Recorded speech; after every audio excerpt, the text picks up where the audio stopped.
May mga sandaling tahimik kang nakaupo.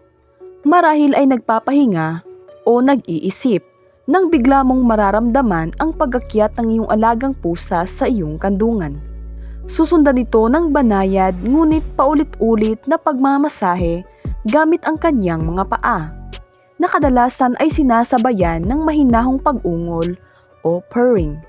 Sa ganitong pagkakataon, likas lamang na mapatanong, bakit niya ito ginagawa?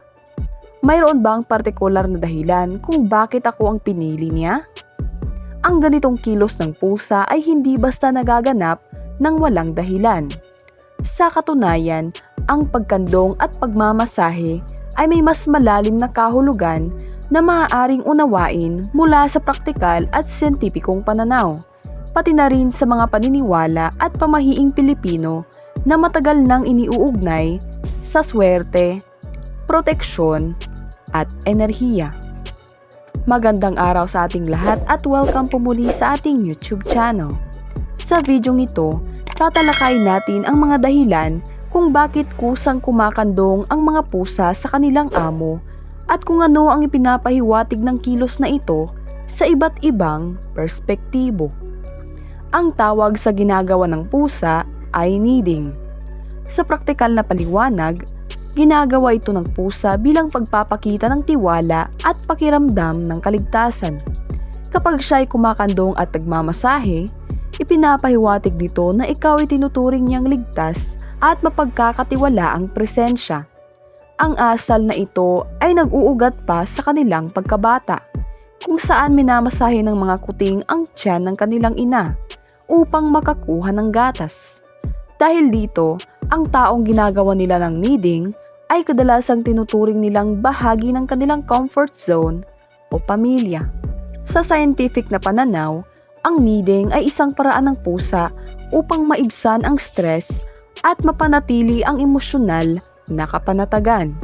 Mayroon ding scent glands sa kanilang mga paa, kaya sa bawat pagmamasahe ay naiiwan ang kanilang amoy bilang anyo ng pagkilala at attachment.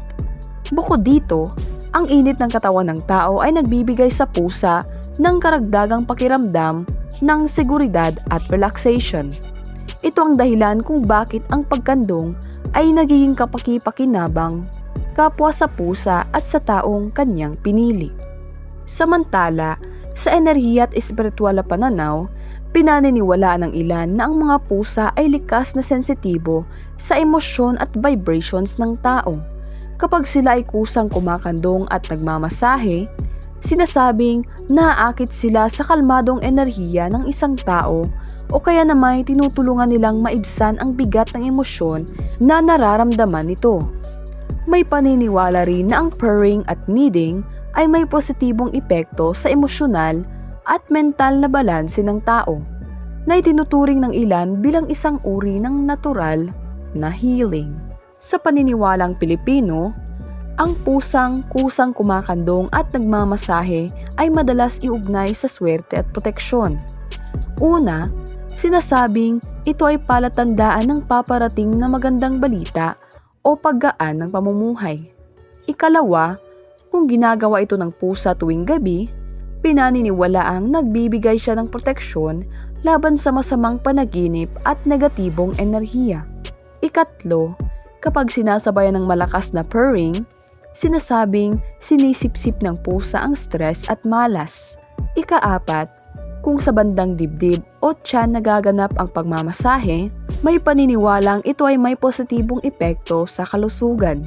Ikalima, kapag ayaw bumaba ng pusa sa kandungan, itinuturing itong senyales ng pabihirang ugnayan sa pagitan ng pusa at kanyang amo. Ika-anim, kung naganap ito sa panahong mabigat ang damdamin ng tao, itinuturing itong anyo ng espiritual na aliw at proteksyon. Ikapito, may paniniwala ring ang taong madalas gawing pahingahan ng pusa ay pinagpapala sa aspetong pinansyal. Ikawalo, kung paulit-ulit na pinipili ng pusang iisang tao sa bahay, sinasabing siya ang pinakamagaan at positibong aura. Ikasiyam, pinaniniwalaang may kakayahan ng pusa na makaramdam ng masamang intensyon, kaya ang pagkandong ay tinuturing na anyo ng pagbabantay. At ika-10, kapag naganap ito sa unang buwan ng taon, sinasabing sumisimbolo ito ng payapang taon at emosyonal na katatagan. Sa kabuuan, ang pagkandong at pagmamasahe ng pusa sa iyong kandungan ay hindi lamang simpleng kilos ng lambing.